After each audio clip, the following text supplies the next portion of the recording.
Unfortunately, Ananda Reddy has erased his wonderful diagram, which I'm going to try to reconstruct here.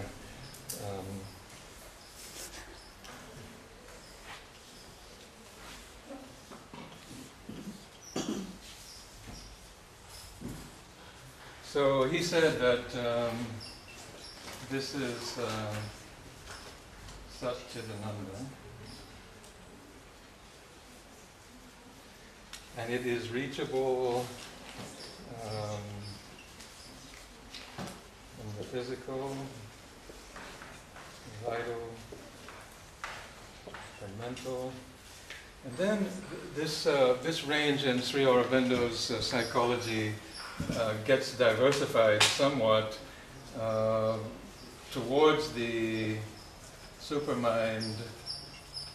There are some other levels.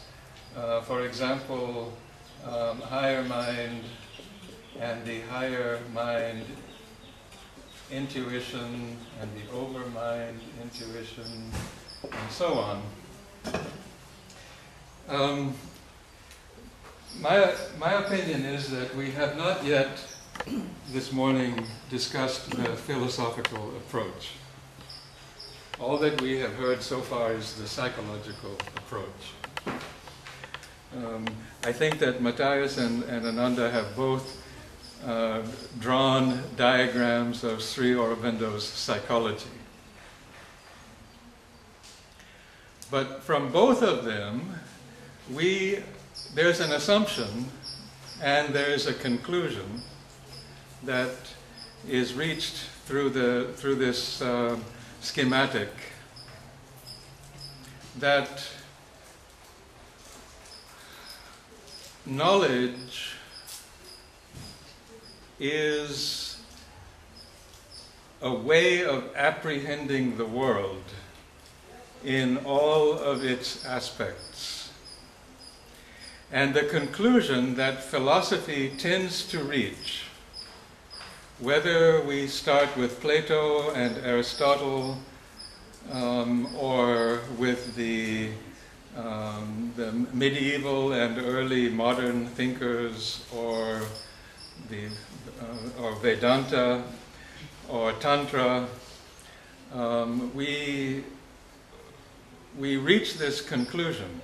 Philosophy tends to reach this conclusion based on this assumption that knowledge is possible. We can know reality in all of its aspects, intimately.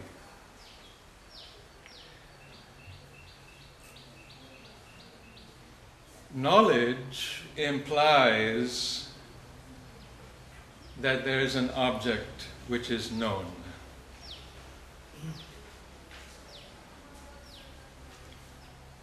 This can be the self, it can be the divine Paramatman, it can be the society in its dynamics of economics and government, it can be language in its structure and in its utilization, language and society and principles and laws and cosmic reality all can be objects of knowledge. And they have all those levels of reality from the microscopic to the macroscopic have been known.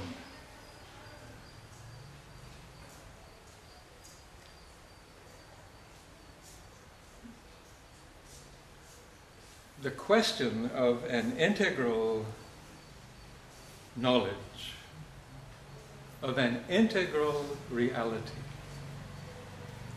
is the question that's being raised, I believe. We've been working on this question for some time here, by which I mean not just the last 2 weeks, but about 5 years. and we've had quite a few seminars. And as Ananda says, seminars don't reveal the integral knowledge. They tend to be very academic. And I would say that this one fits the bill quite well. Everything that I've heard so far is very academic.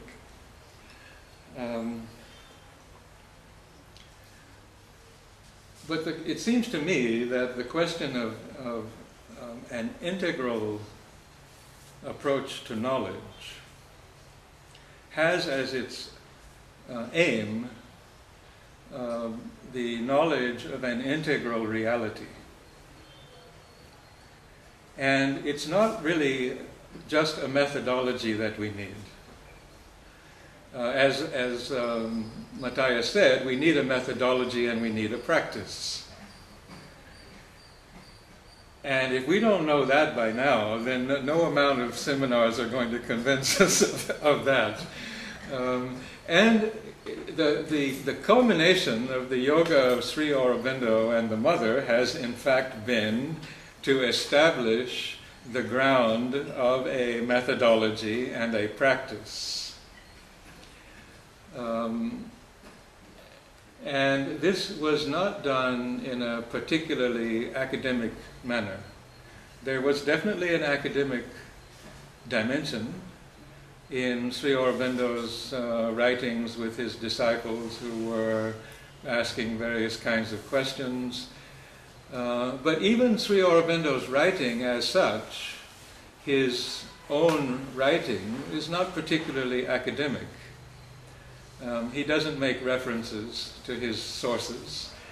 And each one of his chapters is quite complete in itself. It's not generally a systematic work that he does.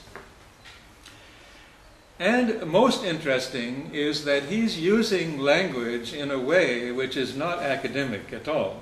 He uses language in the tantric style. His language generates energy, especially his poetry. But even his prose works tend to be not commentaries on some subject, but revelations of the essence of some subject. And there's a dynamic in his language which is incomprehensible to most academics. So I'd just like to shift this beginning of a deconstruction of what we're talking about to an old diagram that we have done,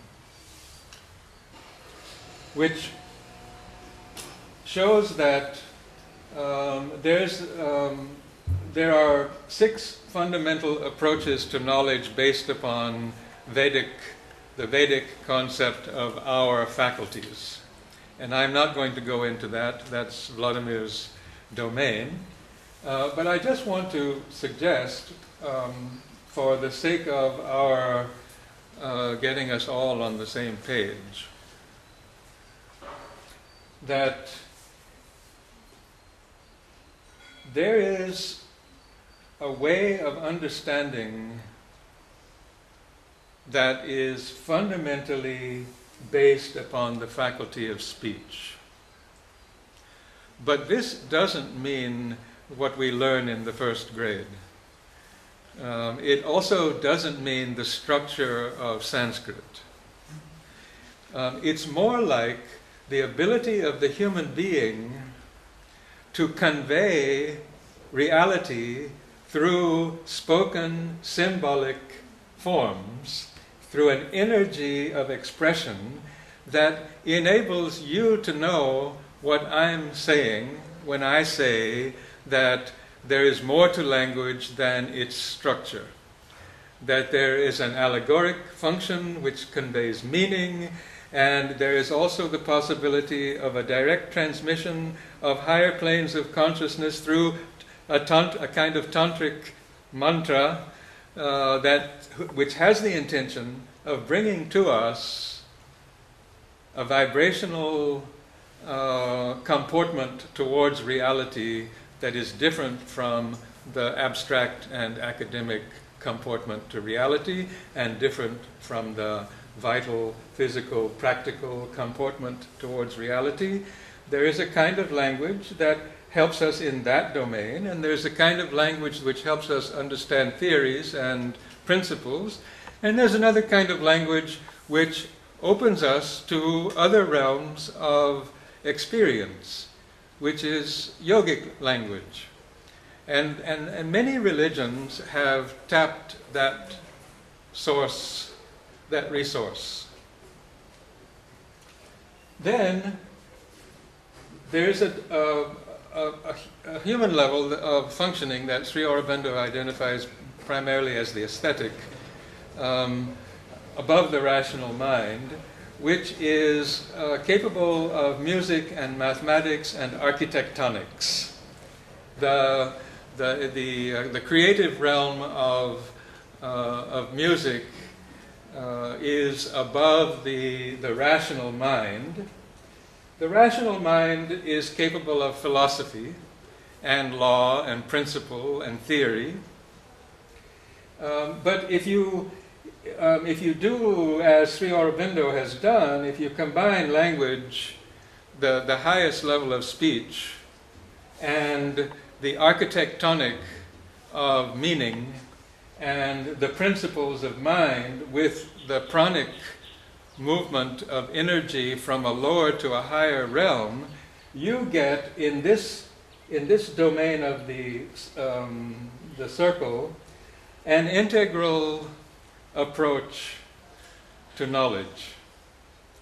And it's not just knowledge, but it is a contact or connection with the world through language, but through language used in a mantric, architectonic,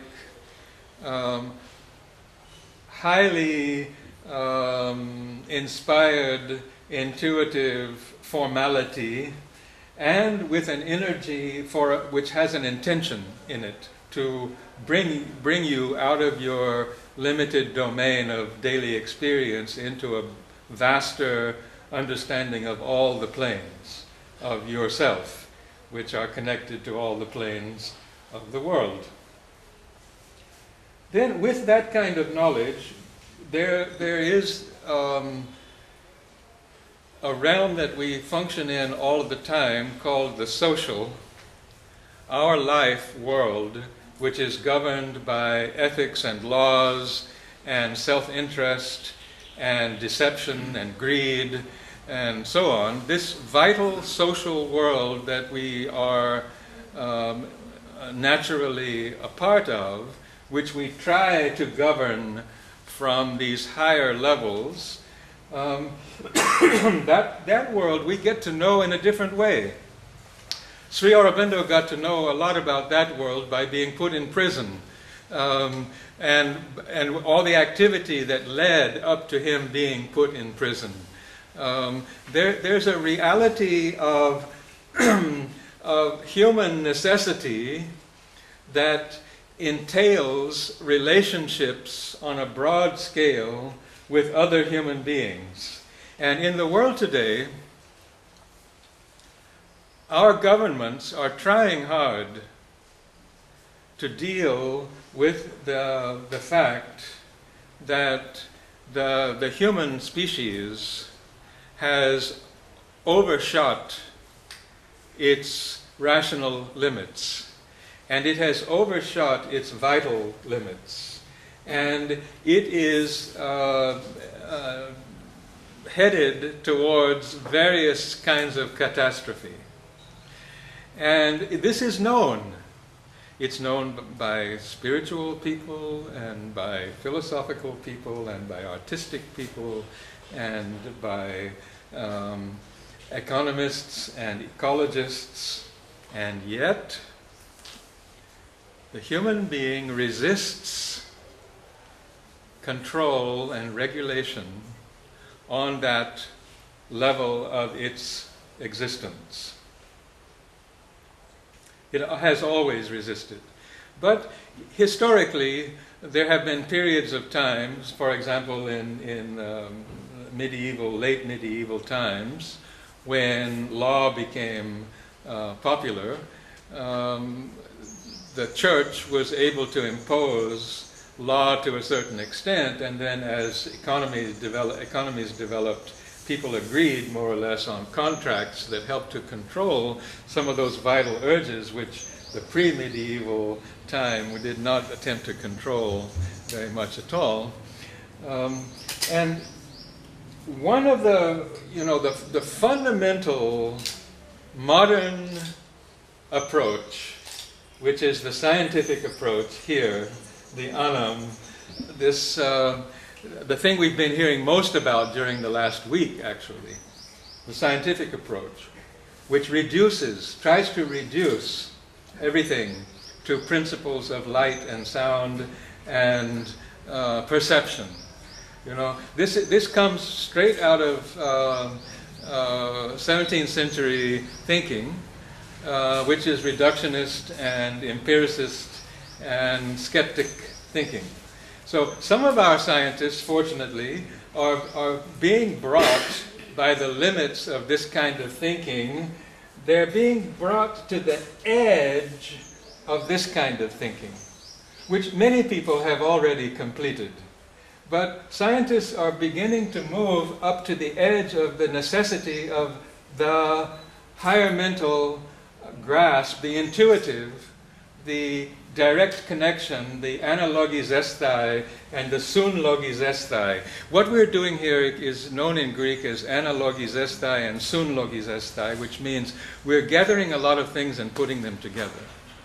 We're moving in and out and up and down concepts and relationships and bringing them together in an understanding that basically the human being is capable of a physical, vital, mental, psychic, and spiritual connection with itself and all others. The other and the self have an identity. And that identity can be explained in a wide variety of styles, terms, and methods. And so when Laszlo plays Bach and explains Bach metaphorically in terms of Sri Aurobindo, because he spends years practicing this interpretation of music, or through music, the interpretation of existence, he is putting together the artistic approach, the musical, the pranic, the philosophical, and I suppose it takes a good deal of vital and physical persistence also. He is performing the integration of all the planes of his being, and through that performance connecting with the musicians of the past, as Sri Aurobindo is connecting with the poets of the past. And Sri Aurobindo is not writing that poetry out of the blue. He did a hell of a lot of academic work to learn Greek and Sanskrit, and to yogic work to understand what Ved-Vyasa was talking about. And so his realization of Krishna through language was the result of an enormous amount of practical knowledge and gathering and synthesizing and gathering and synthesizing. And so this work of gathering and synthesizing is what I call philosophy. It's not the ability to put a schema in front of a seminar. That's not philosophy. What we have come to before, and I think what we should come to at least in trying to conceptualize integral knowledge and an integral approach to knowledge, we come to a psychological notion that has germinated during the latter 20th century, and it's based upon the thinking of a Heideggerian or a Bendonian individual named Gebser. If you really want to treat yourself to a wonderful philosophical experience, you can read about 10 books of Heidegger and read this big fat volume called The Origin, the ever-present Origin by Gebser, and then read 10 books of Sri Aurobindo, and you will have done some preparatory work. And Heidegger, in all of his arrogance, at the end of his life, said, this is only a preparation. The best we can do is prepare to ready ourselves for the coming of a God, or the absence of the God. And even the absence of the God, he said, is not nothing. It's a profound absence. So this school of thought, which has emerged in psychology, is known as spiral dynamics. And it says that human beings and human societies go through a basically physical kind of existence until they evolve beyond it into what comes after the archaic, the magic, a magical consciousness structure. These are structures of consciousness, the occult, and then into a mythical structure of consciousness which eventually dominates the society. It begins with a few magicians who begin to understand the cosmos, and then they eventually create a hierarchic structure like in Egypt, and then there are the god kings that are the result of the mythical structure, or Krishna. And then there begins to emerge the rational structure, because the law seems to work, and economic regulation, and the vizier who organizes everything shares his knowledge, and eventually the acolytes begin to learn the tricks, and finally the common people are ready to take responsibility for the whole. And so we have the emergence of rational society, and we are the product of about 500 years of rational society. Rational knowledge, rational values, the individual, this is also known as the age of individualism, rationalism. It means that everybody more or less understands the same thing and lives on a more or less reasonably equal level. Although we still perceive injustice, because this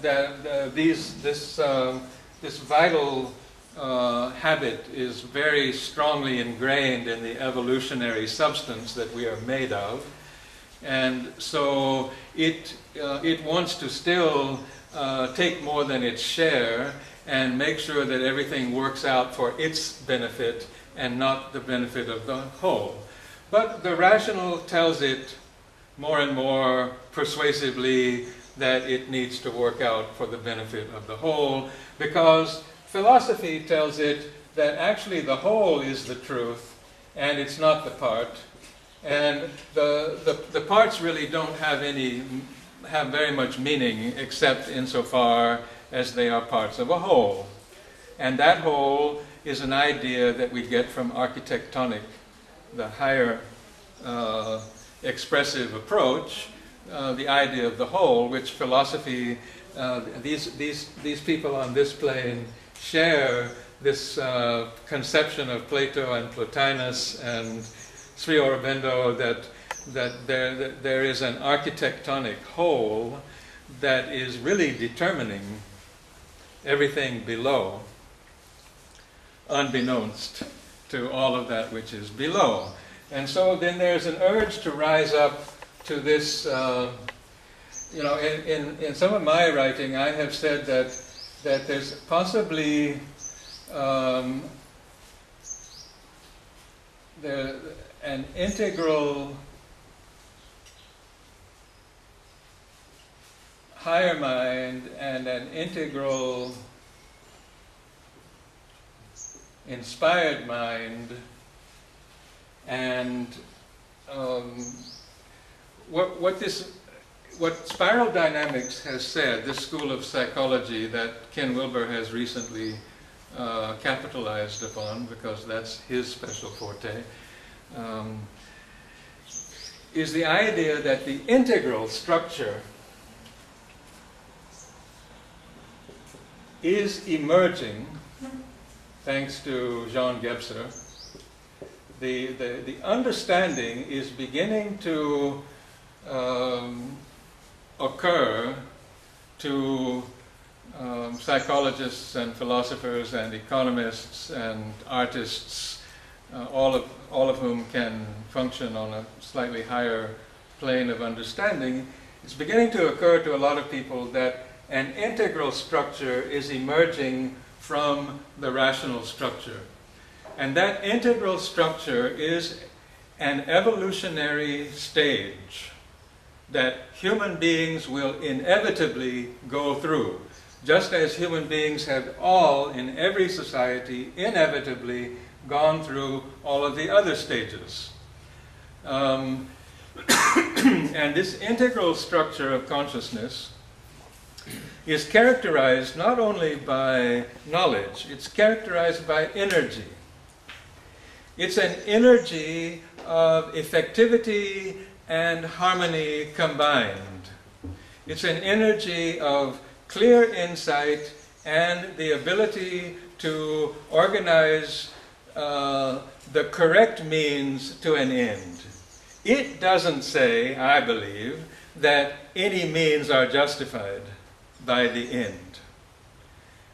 This is an unfortunate conclusion that can be reached if we believe that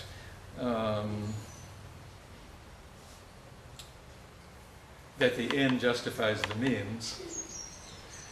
And then there are certain religions and governments and psychologies and philosophies that believe that the end justifies the means, and damn care what we have to do to get there. But the integral structure understands its connections to the whole, and it energizes its ideas for the whole, from the whole. And so Sri Aurobindo begins to describe in the Ascent Towards Supermind in very precise ways how the energy of intuitive mind and inspired mind and higher mind are different from each other. So there's an intuition that is emerging in a kind of field of social psychology today in the world, that that such an integral structure is possible, and that in order for it to emerge, the rational structure and the other structures below, the mind, the life, and the body, need purification and surrender and abdication eventually, so that that structure can emerge. So I think one of the questions that we are asking when we ask about an integral approach to knowledge is, how can this transition take place? How can we facilitate from a social point of view and an educational point of view, as well as from a theoretical point of view, how can we facilitate that transition from the rational mind and the higher mind to the integral intuition, which is an energetic? And we believe that the Mother and Sri Aurobindo were establishing the ground for that transition to take place, that emergence already occurred. And we can see also that the human beings who follow that wake are quite fragile. That the energy that is generated doesn't always have the effect on the followers that one would hope.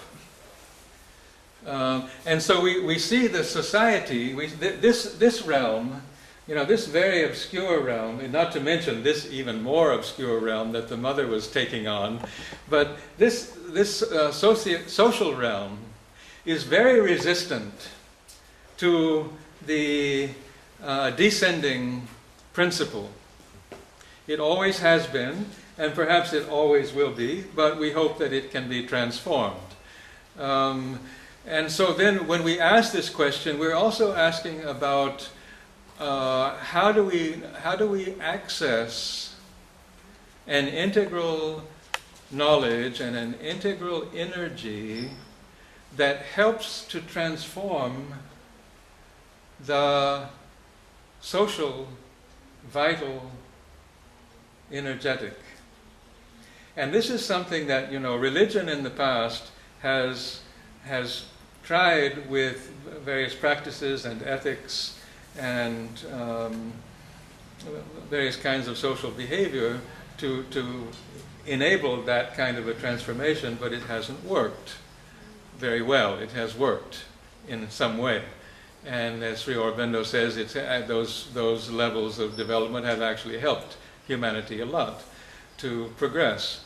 But they have a limited, the ethical mind has a limited influence, and the confinement of spiritual practice to something like an elite has a very limited influence. Even though there may be one person who generates a lot of energy that affects others, it eventually gets to the point of diffusion, and it doesn't have the net result that could be imagined, especially if you're in a state of inspired mind. You can imagine that this can have a big effect in the world, but actually it has a very small and gradual effect in the world when you look at it realistically. So we have to be a little bit realistic, I think, in judging the enormity of the problem here. These realms of knowledge and energy are vast and unlimited, and this world, which is the basis of that, is very fragile.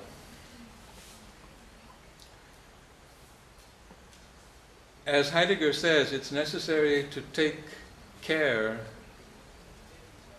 of the being of the whole.